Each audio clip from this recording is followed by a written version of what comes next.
Several flights into Baltimore's airport were canceled early this morning, including at least one flight originating from Bradley International Airport. 22 News reporter Julie McDonald went to Bradley to talk with air travelers and joins us live from the newsroom. Yeah, those early flights were canceled because of the last night's intense rioting that took place throughout the city. More than 150 fires were set and stores were looted for hours.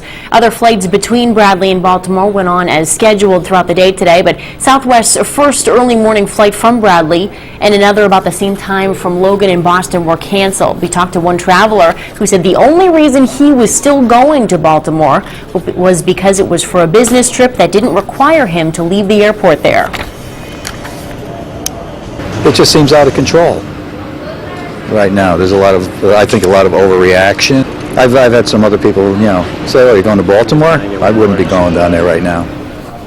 The Baltimore Orioles games Monday night and tonight were postponed until next month. Tomorrow's game against the Chicago White Sox will happen, but it'll be closed to the public. There won't be anyone in the stands. Live in the newsroom, Julie McDonald for 22 News.